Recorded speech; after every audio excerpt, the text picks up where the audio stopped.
Ce que c'est, si... Pardon, je passe devant le... C'est quoi, madame? C'est une voiture. Ah, non, je vois bien. c'est une Seven. Ça, on a... Mais dans les Seven, il y a tellement de modèles. Et là, on reste quand même sur le modèle, le micro va revenir. Donc je prends pas de problème. Allez-y. Donc, je voulais dire aussi merci à la Sono. Merci à la Sono parce qu'on a eu des problèmes les 2 mois précédents avec un grésillement. On a changé de micro, on a changé de fréquence. Et là, apparemment, c'est résolu. On est bien content parce qu'on a du bon matos. On était désolé d'avoir ces grésillements. Et on n'a plus de grésillements. Bravo. Donc, merci à Monsieur Sono. On attend que le micro revienne. Alors, la Seven, tout le monde connaît. La Seven, c'est qui a créé la Seven? Qui c'est qui a créé la Seven? Alors Chapman. Alors, est-ce que les gens... Alors on va dire, qui connaît Colin Chapman ici? Colin Chapman, c'est qui? Colin Chapman, c'est qui? Colin Chapman, c'est qui? Colin Chapman, non plus. Personne ne connaît Colin Chapman. Alors là, je suis sur le cul. Colin Chapman. Non? Ah, Colin Chapman, c'est lui qui a créé la marque Lotus. Des années en Formule 1. Ayrton Senna, je sais pas, moi ça ne parle pas. Je parle pas qu'à Ayrton Senna, il était déjà décédé, le pauvre Colin Chapman, il a fait sa casquette noire GPS, il avait l'habitude de gagner. à la fin de sa carrière. Voilà. Quand le Lotus franchissait la ligne d'arrivée en F1, il avait une casquette noire, il la balançait en l'air. Voilà. Qui c'est qui peut me parler des victoires en F1 de Lotus? Toi, un ancien comme toi, qui connaît tout? Jim Clark, ça vous parle ou pas? Jim Clark. En fait, c'est les jeunes du club. Un des plus grands pilotes de l'histoire de la Formule 1. Il y a eu Fangio, il y a eu Jim Clark, Stewart, d'autres. Hein. Et donc, Jim Clark, c'était un des premiers pilotes titrés pour Lotus. 63, 65, après Grammy, 68, Jokenrin, 70. Mais tu révises tous les jours? Fittipaldi, 72. Vous ne savez pas l'histoire de Lotus? Bon, tant pis, je suis le seul à connaître la marque Lotus. Donc, ouais, non, un petit peu, pas plus. Un micro, il marche bien, tu parles fort? Oui. Tu peux enlever ton masque en dedans, c'est bon, on va être très fort tous les jours quand on fait. Donc, la marque Lotus a été créée par Colin Chapman, qui est décédé, le pauvre, il y a déjà pas mal d'années, en 82. Hein. Et il a créé la Seven. Et à une époque, ça l'intéressait plus trop la Seven, il a revendu tous les droits à son distributeur principal qui est en Angleterre, qui s'appelait Caterham. C'était le seul distributeur américain en Angleterre. Et Caterham a dit, bah non, il ne faut pas la laisser tomber cette Seven. Moi, je veux la produire. Donc, ça s'est fait officiellement. Les droits de la Seven ont été revendus à Caterham. C'est pour ça qu'on dit que la réplique officielle, c'est Caterham. Toutes les autres, ce sont des répliques non officielles. Et il y en a eu. Hein. Moi-même, j'en ai une. J'ai une Westfield. Westfield, il y a quoi encore? Martin? Marcadier? Non, vous ne connaissez pas les Seven? Qui c'est qui connaît bien les Seven? Non? Alors, il y en a plein, Robin Hood, on commence du ton, plus ou moins bien fait. Donc avant, une donc, comme on dit. Et donc là qui sont les versions extrêmes de la Seven. Des voitures très bien conçues, très puissantes, mais on s'éloigne du concept original. Donc là, pour en revenir à nos moutons, il y a un monsieur qui a le temps de parler, on a une Caterham, donc une réplique officielle de quelle année? C'est une Caterham de 2007. Ouais, Thomas, c'est ça. Non, d'accord. Alors, elle est de quelle année? C'est une Caterham de 2007. Celle-ci. 2007, donc elle a déjà quelques 15 ans. Oui, tout à fait. Donc, elle a... Je sais pas si on m'entend. Il ne faut pas appuyer sur le bouton. Ça appuie. C'est bon? Oui. Pas très fort. C'est une Caterham de 2007, donc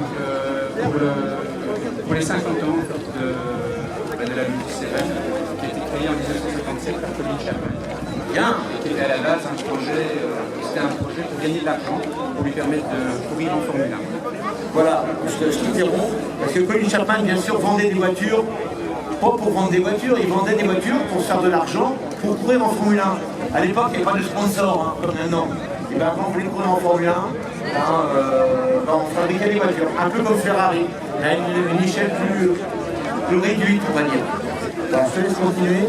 Voilà, donc alors il y a eu plusieurs châssis, donc quand Caterham a repris, ce que tu as expliqué, quand Caterham a repris, en fait elle était sur ce qu'on appelle un châssis S3, donc un châssis étroit. S4, tous les ou S4. Ah, parce qu'en fait quand Lotus a arrêté la Seven, ils étaient sur un châssis S4, c'était pas très belle d'ailleurs la S4, et Caterham a liquidé les derniers châssis S4, la dernière carrosserie, pour revenir à la vraie Seven, la S3.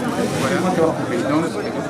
Et ensuite, ils ont développé, ils ont fait en fait deux autres châssis, la SV, le successeur de la S4, qui est un châssis large, et puis la CS. Alors c'est quoi un châssis large? C'est énorme? Non, c'est celle-ci. En fait. Vous avez la taille de celle-ci, ça c'est ce qu'on appelle un châssis large. Alors par rapport à une version étroite, il y a beaucoup de différence. 10 cm de plus en longueur, et 8 cm de largeur. 8 cm en largeur et en longueur aussi 10 cm. Pour pouvoir loger quelqu'un d'un mètre 80. Voilà, oui. Donc, si vous êtes un peu corpulent comme moi et vous faites plus d'un mètre 80, ça va. Il y a moyen de rouler avec une S3, mais c'est beaucoup plus confortable avec une CSR ou une SV. Donc c'est pour toucher un public beaucoup plus large, pas s'imiter en taille et en corpulence, comme tu disais. Oui, c'est très. La S3, c'est très cosy. Quand vous êtes avec quelqu'un, vous êtes vraiment collé. Ouais. Vous êtes vraiment collé à la personne qui vous accompagne. Alors ça dépend. Ça peut être sympa comme ça peut être. Ça dépend de la personne, on va dire. Ouais, faut bien parler fort dans le micro et n'hésite pas à toucher avec les lèvres en désinfectable. Donc, cette voiture-là, il y a longtemps que tu l'as pas acheté neuve, non? Non, donc c'est une. Je suis son troisième propriétaire en fait. Je l'ai acheté en juillet dernier. En juillet dernier. Alors, sur les Caterham, on s'y perd, il y a tellement de modèles, comme tu disais, différents.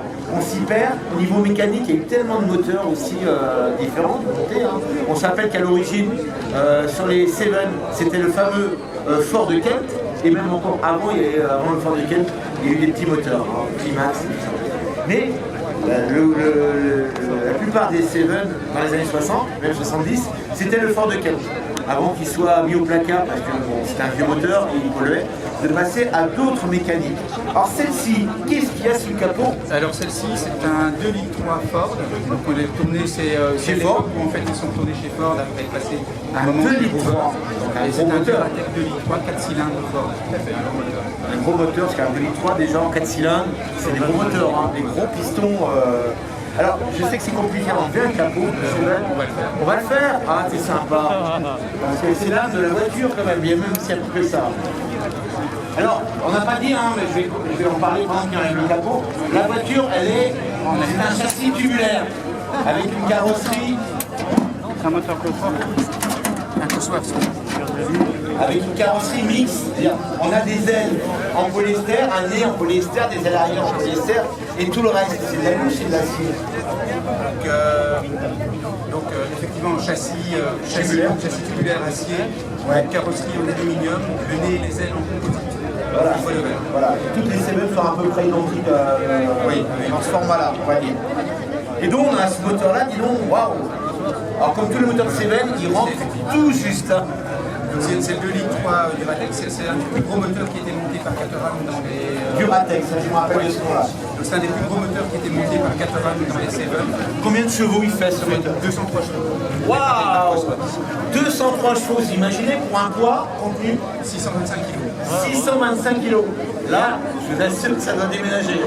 Moi j'en ai une qui fait 550 kg pour son âge. C'est déjà pas mal. Et là, ça doit... Alors les sensations, je ne te parle même pas. C'est très agréable quand on aime accélérer. Ça ne roule pas nécessairement très vite, on est quand même vite aux vitesses légales avec ça. T'as un pont rigide dessus ou un pont indépendant? Alors voilà, c'est un petit peu la particularité de celle-ci, c'est que c'est une CSR, c'est un châssis qui n'a pas été développé à l'origine par Charlemagne, mais qui a été développé par Caterham dans les années 2000. Et en fait, la différence principale, c'est que le châssis est un peu plus large et les suspensions à l'avant, si vous voyez, sont penchées, les suspensions sont inboard comme les Formule 1. En fait, au lieu d'avoir les ressorts à l'extérieur, vous avez les suspensions à l'intérieur. D'accord, à ce niveau-là. Et à l'arrière, c'est un pont, il n'y a pas de pont, c'est des suspensions triangulées indépendantes également. Comme sur les Westfield, si tu connais bien les Westfield. Je connais bien les Westfield, mais enfin, les Westfield, moi j'ai un pont rigide. D'accord. Il y a plusieurs montages. Voilà. Avec les Westfield. Dans les Westfield aussi, on va en raconter des tonnes. Ces versions-là, elles sont plus importées ces modèles-là. Le moteur, elle n'est plus. Alors elle est arrêtée, en fait c'est la première café Caterham pour le marché européen qui dispose d'une homologation. Ouais. Enfin, en tout cas, qui a passé les certificats de conformité. Ça a toujours été compliqué, ça. Ça a toujours été très très compliqué. Ouais. En France, ils ne sont pas eu directement, ils ont importé sur un statut un petit peu spécial. Mais c'est des moteurs Euro 4 qui sont homologués catalysés. Et donc, avec lesquels vous n'avez aucun problème pour passer à pour la faire homologuer. Voilà. Alors, pour la faire homologuer, vous avez remarqué, le problème de ces voitures-là, c'est l'échappement. Il n'y a pas de place pour le mettre. Là, on voit que l'échappement, il est en deux parties. Hein, voilà. Oui, c'est un cas. Alors, c'est pas esthétique. Mais quand on veut homologuer une voiture, hein, on n'a pas le choix, il faut passer par ça. Hein, regardez, l'échappement, il est mastoc. Mais c'est obligatoire. Il y a une obligation de catalyseur. Voilà. C'est pour ça que vous avez le catalyseur. Voilà, elles sont dessus. Ce moteur-là, comme la plupart des moteurs, surtout celui-là, regardez comment il rentre dans le châssis. Caterham a même été obligé de faire un plat sur le tube ici pour que l'échappement passe. Regardez, ça rentre vraiment comme avec un chausse-pied, comme on dit. C'est vrai que la place, elle est comptée. Hein, même la batterie, là, vous voyez, c'est juste. Le chauffage, on a réussi à le caser quand même. Parce que toutes les Seven n'ont pas de chauffage. On peut l'enlever pour gagner du place. On fait le chauffage pour gagner du place. Et regardez que la place, elle est vraiment comptée. Il n'y a pas un espace de libre. Moi, j'ai une Seven, c'est plus facile de travailler ici que sur celle-là. C'est un doublard, bien sûr. C'est un doublard Vacam avec en plus un croisement de phase. Ah oui, d'accord. Boîte 5, c'est sûr. Boîte 6 vitesses. 6 vitesses. 6 vitesses 80. Oui. Ah, 6 vitesses. Ça va être très intéressant. Avec le double temps à l'avant, à l'arrière, un limite aussi. Donc un différentiel à l'arrière. Un différentiel à l'arrière. Mécanique. D'accord. À glissement limité. Glissement limité. D'accord. Elle est montée aussi avec un grand radiateur à lui. Un grand radiateur à lui et un radiateur à huile. C'est un échangeur. D'accord. Alors, on ne touche pas au capot, hein, attention les gens, ne vous approchez pas du capot. On revient vers l'intérieur de la voiture. Alors comme toutes les Seven, même quand elles sont, comme on dit, larges, hein, entre guillemets, larges, la place elle est comptée. Hein, comme disait monsieur tout à l'heure, quand vous avez un passager avec vous, eh ben, il vaut mieux bien vous entendre avec lui, sinon le voyage il va être très long. Pas long parce qu'on s'amuse beaucoup avec cette voiture, mais long parce que le passager il sera très près de vous. Et vaut mieux quelqu'un qui soit amateur de cette voiture. Sinon ça va être compliqué. Viens avec moi. Comme je disais, ça reste quand même étroit. Oui. Ah. Là on a gagné, tu disais. Oula, on va peut-être le remettre. Ah, il va tomber. Parce que le temps va changer, je sais que le temps va changer. Ne vous inquiétez pas, je ne pas tout de suite.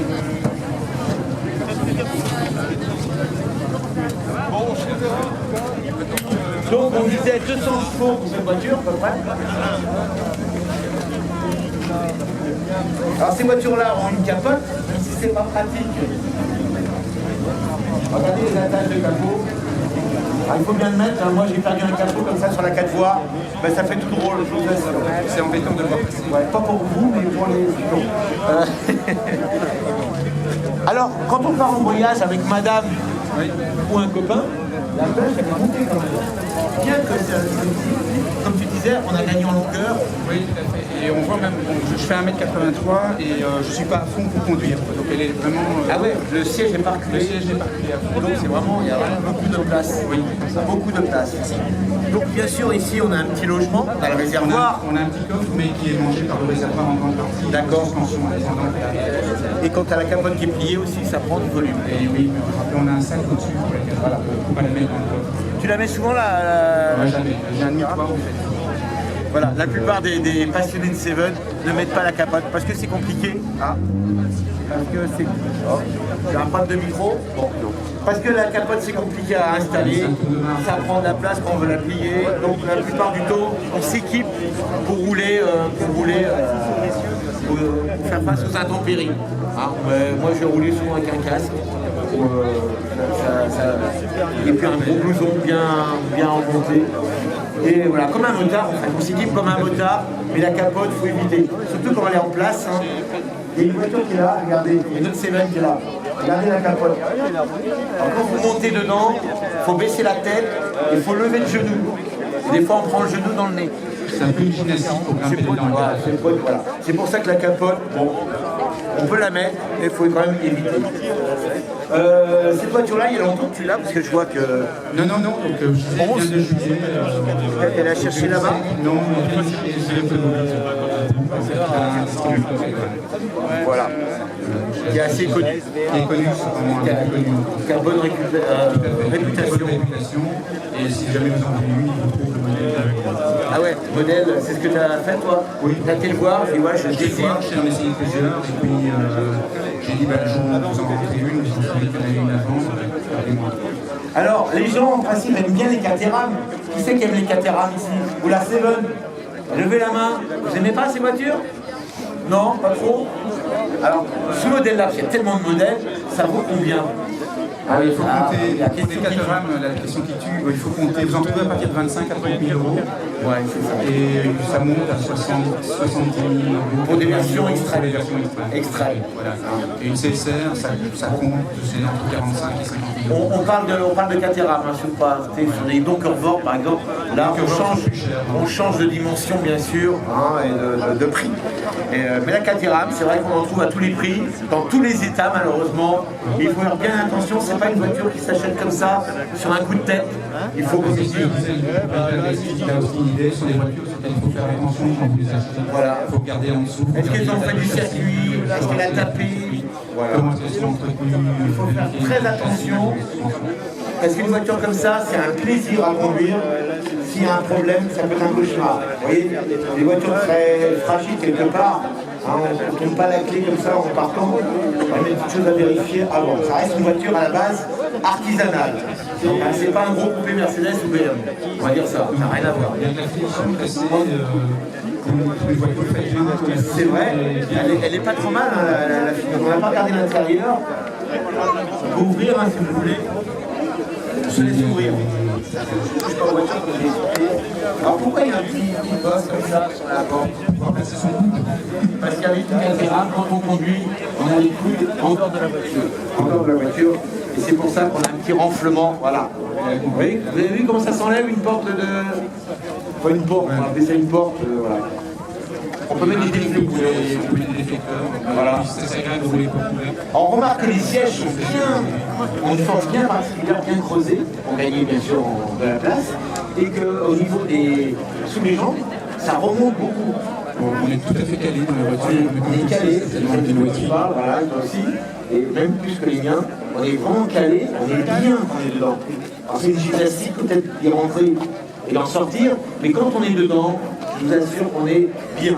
La place elle est comptée, mais je vous assure que c'est une voiture plaisir. Très agréable pour faire des kilomètres, ce qui peut être étonnant parce que c'est des voitures avec lesquelles il y a moyen de rouler longtemps sans se fatiguer. Au niveau entretien, non, pas tellement, parce que c'est une voiture, contrairement à une Ferrari ou une Porsche, ce sont des voitures qui restent assez raisonnables en termes de coût. de coup, parce que les composants restent bon marché, c'est différent de nous-mêmes. Et ça se trouve assez facilement, c'est des voitures de passionnés. Oui, ça. Alors je n'ai pas précisé, c'est des voitures de passionnés. Ah, bien sûr, on n'achète pas une Caterham, peut-être comme on achète, je ne sais pas, un modèle plus cossu, mieux équipé, confortable, avec l'ABS, avec l'accent assisté. Là, il n'y a rien de tout ça là-dessus. On a un minimum. C'est minimum, c'est un moteur, un volant. C'est l'esprit de tout. Voilà. En plus c'est léger, mieux c'est. Tu n'aurais pas de machin? C'est la première? C'est un plaisir, moi c'est ma seconde, j'ai eu mon SI d'avant en 2000 à 2005, une SEU, mon PW Capu, et j'ai acheté celle-ci, j'ai dû la vendre, j'ai acheté celle-ci, Tu préfères celle-ci bien sûr par rapport à l'autre. c'est la vraie Lotus, j'ai des Lotus aussi, c'est vraiment le successeur de la Lotus, c'est vraiment l'esprit. T'as eu quoi comme Lotus? Une Élan, une M100. D'accord, traction avant la seule. Hein. Tout à fait, la seule. Mais qui était une très très bonne traction. La meilleure de ce à découvrir. Faut tout oublier un peu la M100. Voilà, je vais te laisser repartir, vous allez pouvoir l'applaudir.